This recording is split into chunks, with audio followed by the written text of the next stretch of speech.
These are the 5 quickest muscle cars the 1960s ever sent down the quarter mile, ranked not by legend, but by the elapsed times the magazines actually recorded. Number 5. 1969, Dodge Super Bee A12, quarter mile time, 13.8 seconds. By the middle of 1969, Dodge had a problem. The 426th Street Hemi was the king of the strip, but at over $700, it priced out exactly the young buyers the Super Bee was built for. So Chrysler's engineers reached into the hot rodder's oldest trick book and bolted 3 2-barrel Holley carburetors onto an Edelbrock aluminum intake atop the 440 Magnum. They called it the 6-pack, gave it the option code A12, and sold it for around $463, roughly $500 less than a Hemi.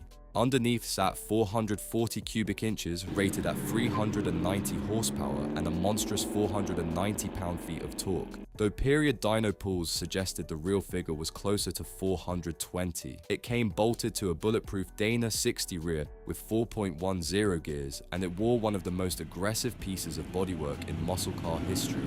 A matte black fiberglass liftoff hood held down by 4 NASCAR-style pins with a scoop the size of a mail slot screaming 6-pack down each side. Just 1,907 A12 Super Bees were built, and only 267 of those left with a 4-speed. Road tests of the day put it deep into the 13-second zone at over 100 miles an hour. Bolt on a set of slicks and the budget B dipped into the 12s for the price of a loaded Beetle. Number 4. 1968, Ford Mustang 428 Cobra Jet, quarter mile time, 13.56 seconds. This one started not in Dearborn, but in a Rhode Island showroom. Bob Tasker, the country's #1 Ford dealer, was tired of watching the 390 Mustang lose to Mopars and Chevys, so his shop cobbled together a stronger engine from the Ford parts catalog, a 428 Police Interceptor short block wearing 427 heads. It ran so hard that Hot Rod magazine ran a now legendary reader ballot demanding Ford build it. Over 20,000 ballots came back, and Ford listened. The result was the 428 Cobra Jet, breathing through a vacuum-actuated Ram Air scoop. Ford advertised it at a suspiciously modest 335 horsepower on 10.7:1 compression, a number cooked to fool insurance adjusters when the real output was closer to 400. In March of 1968, Eric Dahlquist strapped Hot Rod's test gear to a Wimbledon white fastback and clocked 13.56 seconds at 106.64 miles per hour, calling it one of the fastest pure stock cars he'd ever run. Then it proved the point in public. Al Joniek drove one to the super stock win at the 1968 NHRA Winter Nationals. Ford quietly built a 400 horsepower street brawler stamped 335 on the paperwork, and let the competition find out the hard way. Number 3. 1968 Plymouth Roadrunner 426 Hemi, quarter mile time, 13.54 seconds. Plymouth's whole idea with the Roadrunner was to make speed cheap, strip a Belvedere to the bone, drop in a big block and sell it for under $3,000. But for buyers who checked one very expensive box, the humble bird turned into a monster. That box cost $714.30, and it bought you the 426th Street Hemi. This was the elephant, 425 factory-rated horsepower at 5,000 revolutions per minute, 490 pound-feet of torque, hemispherical combustion chambers, and dual Carter 4-barrel carburetors sitting in a car with rubber floor mats and a bench seat. Car and driver took one to the strip and returned a 13.54 at 105.5 miles an hour with a 0 to 60 sprint under 5 seconds, supercar territory, on skinny bias ply tires in 1968. Roughly 1,000 buyers ponied up for the Hemi Roadrunner that first year, making them some of the most valuable Mopars in existence today. And notice the margin, 0.02 of a second separate this Plymouth from that Ford. 60 years later, we're still splitting the same hairs Dearborn and Highland Park were splitting back then. Number 2.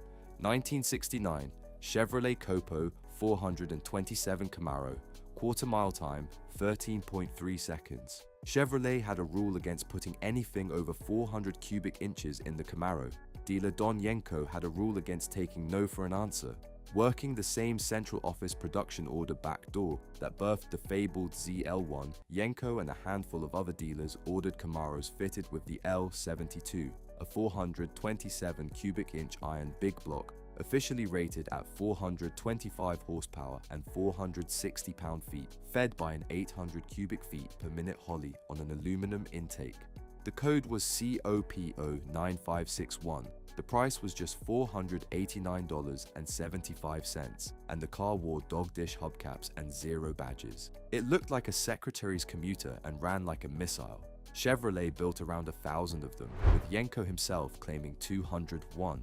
On street tires, the magazines clocked these cars in the low 13 seconds at over 108 miles per hour. But the number that made history came at York, Pennsylvania, when Super Stock and Drag Illustrated handed one to Ed Hedrick, who bolted on slicks and headers and ripped off an 11.94 at 114.5. So quick the officials stopped the meet for a clock check. Same 427 as the ZL1 above it for a tenth of the money. Number 1. 1969 Chevrolet Camaro ZL1. Quarter mile time, 13.16 seconds. We end where the decade peaked. The ZL1 used the same 427 cubic inch displacement as the COPO car below it, but with one staggering difference: the entire block and heads were cast in aluminum, an engine developed for Can-Am road racing and never meant for a street VIN. Chevrolet rated it at a deliberately modest 430 horsepower. The honest figure was around 500. It remains the most powerful engine Chevrolet ever offered to the public in the muscle era.